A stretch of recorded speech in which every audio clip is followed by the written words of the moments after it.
Welcome to the Mindset Matters, the podcast where psychiatry, medicine, and real human experiences collide, all through the eyes of two psychiatric PAs. We're your hosts, PA Mercedes Dodge and PA Jessica Spissinger, two passionate psych PAs on a mission to bridge the gap in mental health care. So whether you're a provider just here to level up your psychiatric insight, increase your mental health skills, you're in the right place.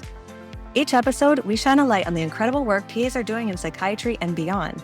Our goal is to build a community focused on better patient care, professional growth, and personal well-being. This podcast, a little disclaimer, is for educational purposes only. We're not here offering medical advice, psychiatric advice. If you or someone you know needs support, please reach out to a licensed mental health professional. All right, guys, let's dive in. All right, welcome everyone to the podcast Mindset Matters. I'm here with Jessica Spissinger, and we're going to dive into how do PAs transition into psychiatry? It's a great topic. Jessica, I think you said you wanted to do this topic in bite-sized pieces that maybe we can expand on some particular topics. It's a lot, but I'd say that over the years working for the Association of PAs in Psychiatry, it's one of the most frequent requests and questions I get, and I continue to get, is how do you get started working in psychiatry as a PA? Yeah, I think it's an excellent topic, and I definitely want to do a broad review of things that come up in these questions from either PAs that are transitioning mid-career or are going into psychiatry and want to do psychiatry as a new PA. Let's dive in. The first topic that I want to go over is how do PAs become competent in psychiatry? And what I want to start with is the why. I think that PAs are in an optimal position to provide mental health care.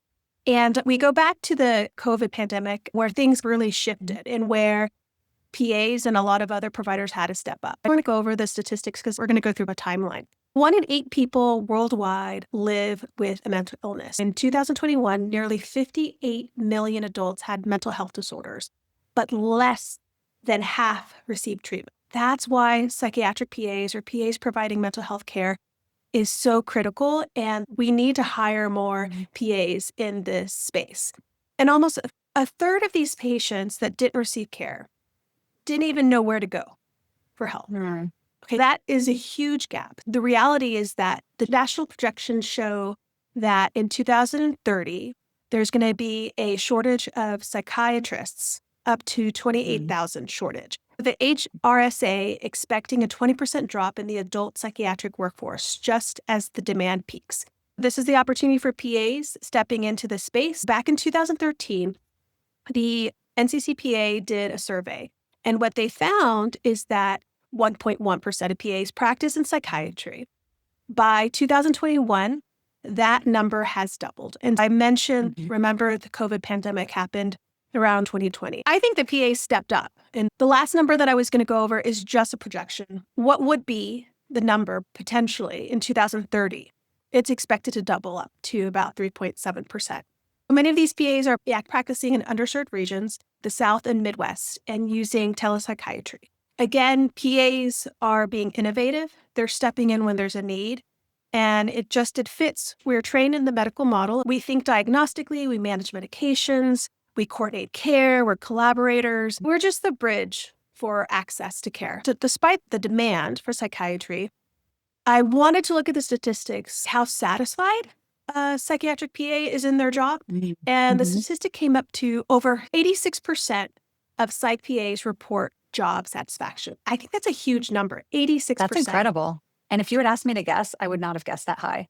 I wouldn't have guessed. I'm happy, but when we don't feel heard or connected in our work environment, if we didn't feel part of the team, it really takes a hit on our job satisfaction.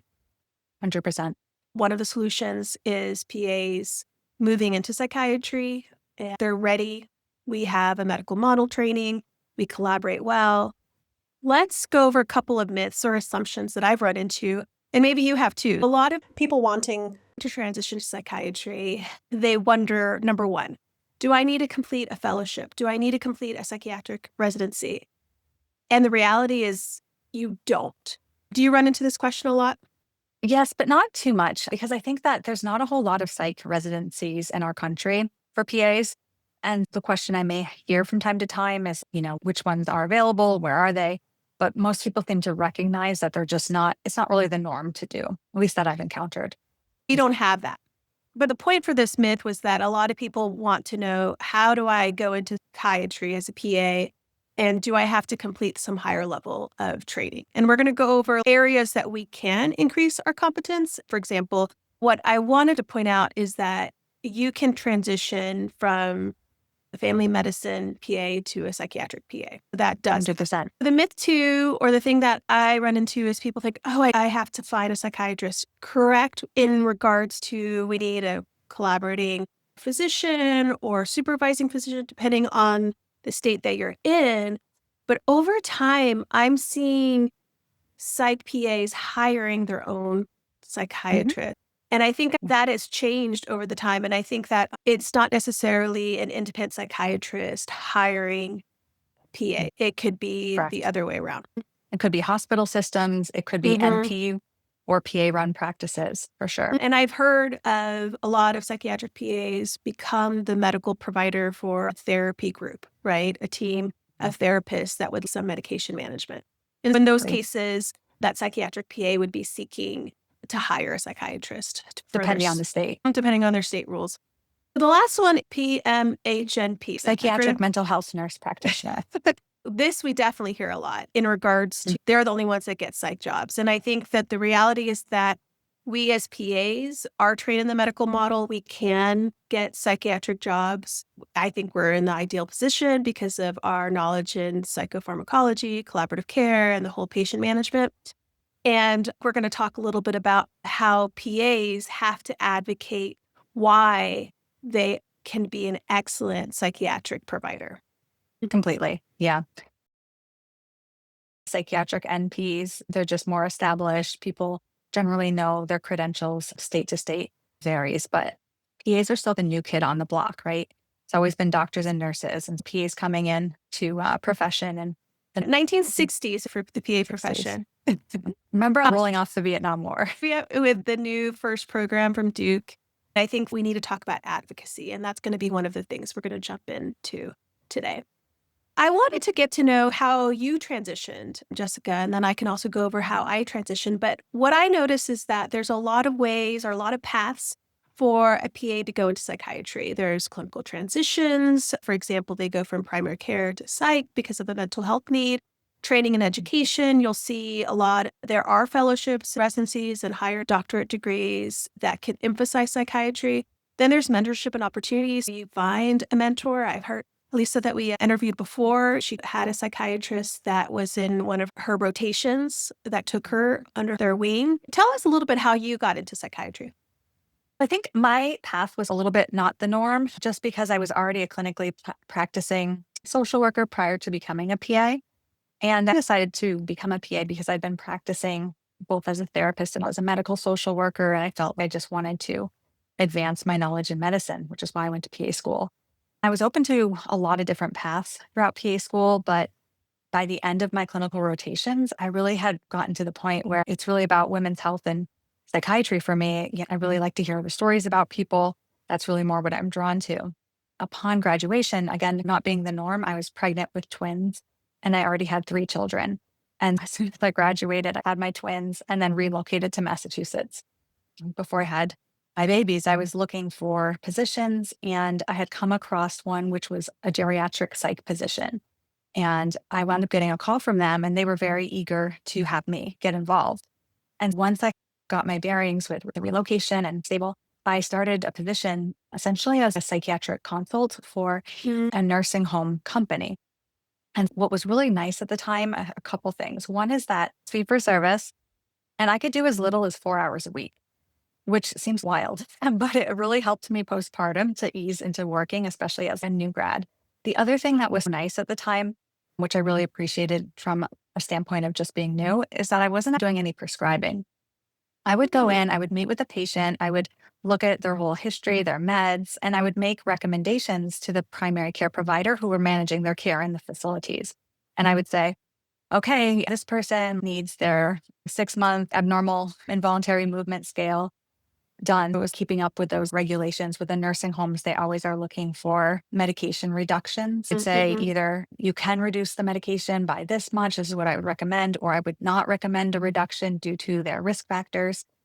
And it was a really nice way, especially with geriatrics, to practice both the psychiatric component as well as use the medical training that I had just undergone. And I really loved that work and that field. And I stayed in it for several years until within the same company, they wound up opening an inpatient geriatric psych unit. And then I wound up going on to that unit, being co pilot, if you will, of that unit between myself and another psychiatrist. Did that for a number of years and really only severed my ties ultimately during the pandemic. And we were no longer allowed to go to the facilities. And I had started to work outpatient, adult 18 and up, both in the office setting and telehealth. So I made that transition at that time. Yeah, That's but amazing. it was cool. It goes back to my point that PAs are collaborators, right? So you're a psych consult, and we've heard similar stories. Catherine Werner, when we interviewed her, she was part of a consult or urgent care risk assessment for psychiatric patients. I feel we don't always have a boxed position. As psychiatric PAs, we fill a lot of the gaps because we can be moldable and adaptable. My story not completely similar, but there are similar elements. And I was in family medicine and I went into PA school, specifically primary care for my community. I spoke Spanish and I wanted to make sure that I could connect culturally as well. And when I graduated, I did.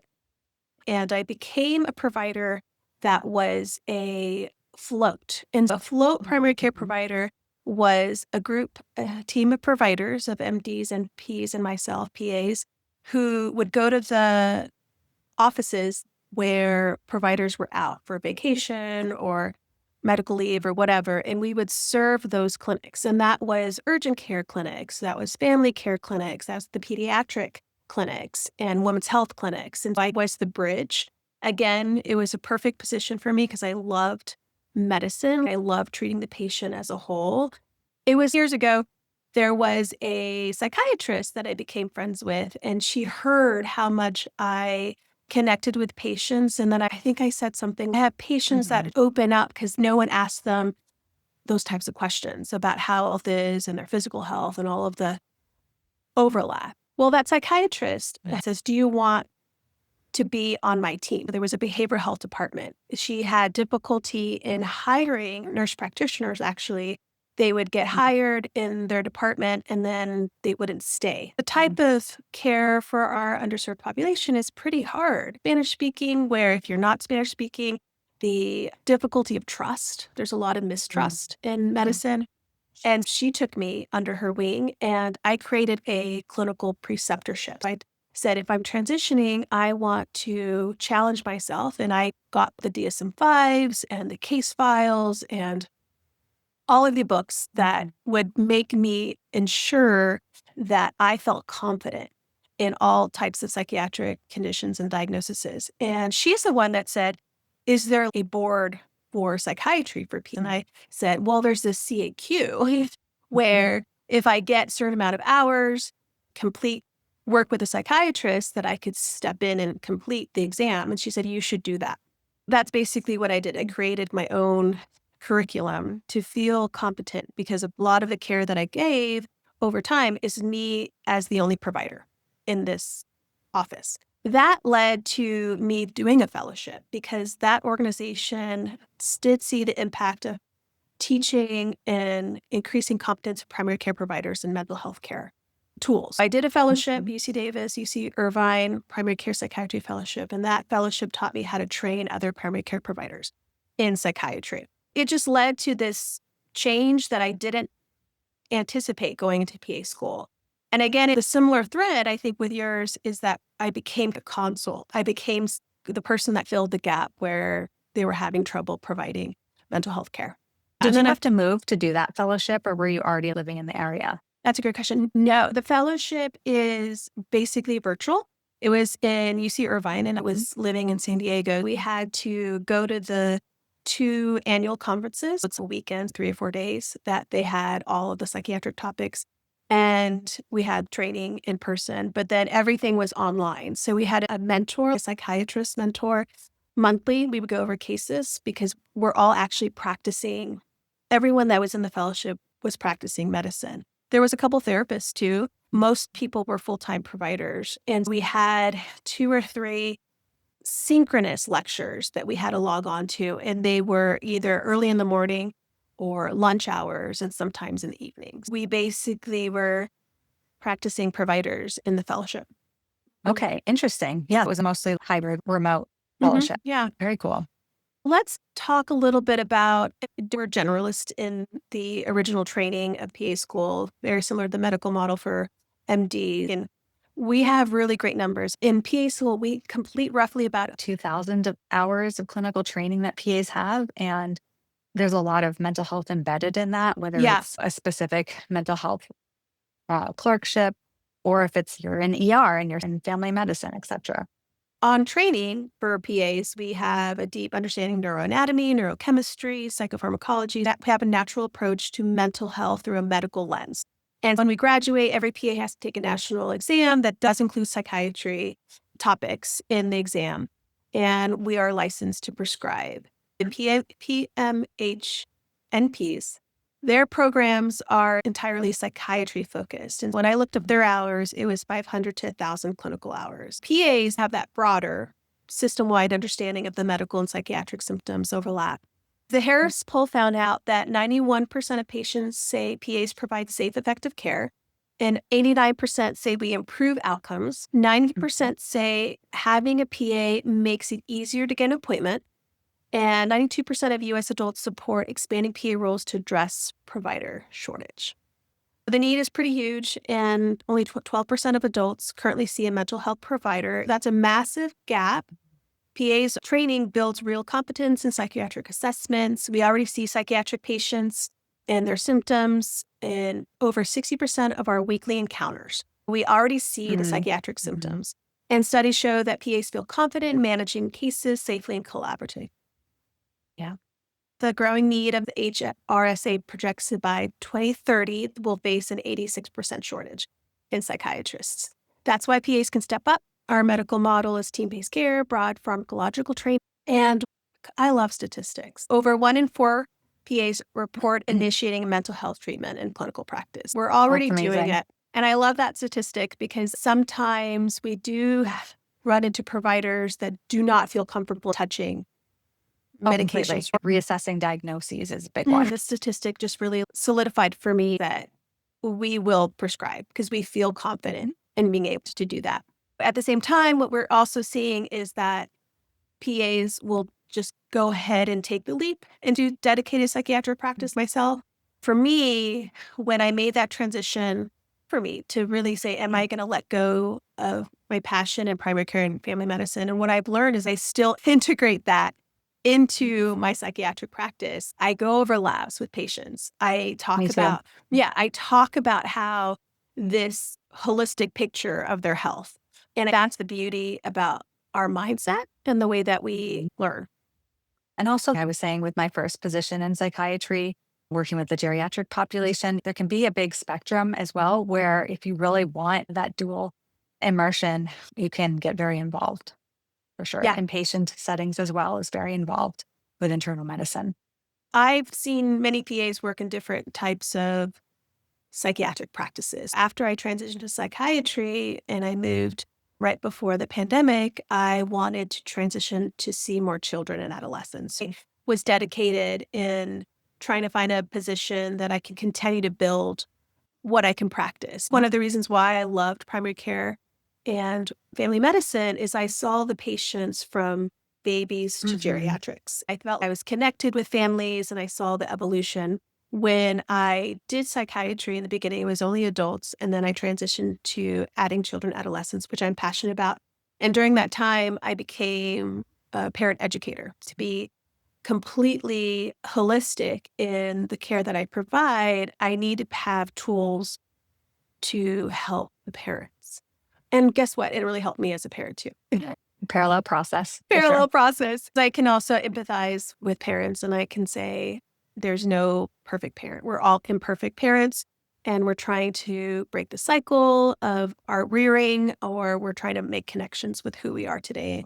Let's talk about how PAs can grow in psychiatry. And I took some time in here to just go over some of the answers that I've seen in our Facebook social groups amongst psychiatric PAs and a lot of the emails when I was involved with APAP, Association of PAs in Psychiatry. I was the one answering a lot of the emails from people. What are the steps in order to increase our psychiatric competence? And I put 3 pillars. Self-directed, that's how I started, is where do I need to go? What do I need to read? What do I need to immerse myself into? NEI is a very big organization. They have modules online. It's a subscription. They have CMEs. They have asynchronous, synchronous, and NEI is one of the top things that people recommend. Psych Congress is what we're doing at the PA Institute here in December 11th to 13th in Orlando. It's going to be a collaboration with Psych Congress and APA, and it's a boot camp for anyone that's providing mental health care as a PA. And Psych Congress is not just PA focused. They also have other conferences, and those are really great too, because you'll notice in that community in Psych Congress is all the psychiatrists, the psych and the psych PAs, they all work together. They all support each other. And I think that's just wonderful because we should be working as a team. Mass General, you might want to talk a little bit more about that, Jessica. Mass General Hospital, they're one of the oldest hospitals in the nation, and certainly one of the most established psychiatric institutions between McLean Hospital and MGH. And they have a whole CME, is the MGH Psychiatry Academy. Yeah. And they have great books. They have really great material to really dive into both the psychopharmacology and the diagnosis. I remember in her interview, J. Michael Smith mentioned the book. I know that you mentioned Comprehensive Clinical Guide to Psychiatry. Yep, from Mass General. It's a great book. So when we talk about self-directed, finding the right conferences, finding the right material, I was really inspired by my fellowship, which is on another pillar. But my fellowship inspired me to get more training in trauma-focused CBT. So I did more deep dive into that. There was an opportunity for me to get EMDR training, but I think I was moving and selling a house. I didn't have the time. And now I look back on it, that would have been excellent. So PAs can get further training and self-directed training. There's a lot of books. I already mentioned Case Files. That's one of my favorite. And there's a lot of CME with the books. They have CME credit. Many PAs will also get the structured pathways. PAs in psychiatry, PAP members have a list of all the fellowships and residencies and the doctorate programs. And I think that they create discounts if you're going to get a doctorate in some of the organizations that focus in psychiatry. Do you remember that, Jessica? Yeah, I do, especially the Lynchburg program for one, and I believe the Rocky Mountain. Yeah. All right. So the structured pathways, fellowship, doctorate, and residencies, and there's a lot. And so, like I said, I encourage you to go to Association of PA Psychiatry, become a member, and get a list of them. And the next one is just shadowing and case reviews. So that is basically finding a mentor, both either it could be a psychiatric PA or a psychiatrist. There is the certificate program I wanted to mention because it is something that you're not seeing patients, right? With the Mass General Hospital Accelerated Psychiatry Certificate, it's more of you're reviewing cases of patients that you run into with your program. Right. So essentially, so that, again, going back to the Mass General Hospital and the MGH Psychiatry Academy in collaboration with the MG program, which is about 5 months long. And it's really primarily didactic-based training. So you're not seeing patients, cohort resources, discussion board, and biweekly mentorship and support. And then at the end, there's 50 CMEs. So there's a certificate that can be associated. And for some people who are just new to PA and new to psychiatry, or they're trying to transition over, just having that credential of something on your resume that speaks to all of that additional didactic training can really help to go a long way. Because I think one point I'll make is that there's a little bit of confusion between the PMH NPs versus psychiatric PAs, is that I hear of some PAs who are looking to work in psychiatry and they're being asked if they have the psych CAQ. And people don't realize that as a graduating PMH NP, you get your NP certification is in psychiatry upon graduation, whereas the CAQ in psychiatry requires about 2,000 hours of full-time work clinically in psychiatry. With the chicken before the egg situation, struggle to get a job in psychiatry because people are asking for the CAQ first, but they have to get a job in psychiatry to earn the CAQ hours for the CAQ. Chicken Right. and egg situation. So that's why there's no one path. We're exploring jobs. There is a lot of jobs out there. There's a PA that wants to transition psychiatry to apply jobs that are for both NPs and PAs. This information is from the APA salary report. I broke year of experience if you're a psych PA from 0 to 1 all the way down to 20 plus years. This is a salary range. If you're new finding a job where you can get increased education and support and knowledge for competency, and then over time, they have a good range the longer you're in psychiatry. Yeah. According to the 2025 AAP salary report, psychiatric PAs earn a median of about 131,000, with the 75th percentile hitting 150,000.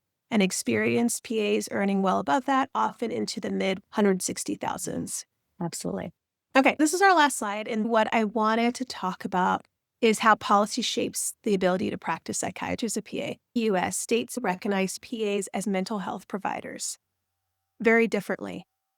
There are nuances. The green states were supposed to be those that the law explicitly say PAs are mental health or behavioral health providers. For example, in 2021, Texas legislation finally recognized PAs as mental health professionals or providers. And that J. Michael Smith was one of the PAs that spoke for that. Yellow was supposed to be the category where legislation is being updated to expand PA's role in psychiatry, specifically Arizona, which removed strict supervision requirements in 2023, and Iowa, which modernized PA Practice Act the same year. I was struggling with Massachusetts, where they fall, but I think what I learned is that they recognize PAs, but it's not fully codified in particular mental health statutes. Can they provide holds in a psychiatric unit for patients? And even though, yes, you could be a mental health care provider, particular restrictions Still exist. I was trying to look at what the red states would be. These simply were explicit language where it doesn't mean that PAs aren't practicing psychiatry. Let me be clear on that. It's just that they're just within the broader framework of delegation and supervision. I think that's where I also struggled with Texas, because Texas, for example, they are recognizing PAs as behavioral health providers, but we're not able to prescribe controlled substance use for patients with ADHD, which is a high population for children, adolescents. There's just a lot of nuances where we're not fully inclusive. Do you have any other input on that? Just that it's a constant moving target and it's hard to really get all of the nuances up to date. And I think that I would just say for all PAs out there, figure out what your state laws are. Make sure you're pretty clear on them. And then when there's those discrepancies, go to your state constituent organization and see what you can do to help advocate. Even sending an email or a letter can go a long way. Yeah. I think that was also one of the points I wanted to mention in the slide is that, yes, we provide great care and we can practice in psychiatry and we should practice psychiatry and we should be taking advantage in those positions. The laws and regulations and legislation is still old, and become a member of your state constituent PA organization, which I know, Jessica, you are with Massachusetts and I am with Texas and Alaska. The more that we find these discrepancies, the more we need to speak up. Basically, that's it. The takeaway here is that your state can be changing colors depending on what topic we're talking about, but you are part of the change. That's all what we have for a quick dive on how we can transition to psychiatry, what is the information you need to know, and how you can advocate for your work in psychiatry. All right. I mean, we're scratching the surface here. So we'll do some deeper dives into some of these components for Yeah. sure. Well, that's it for today. Thank you guys so much for joining.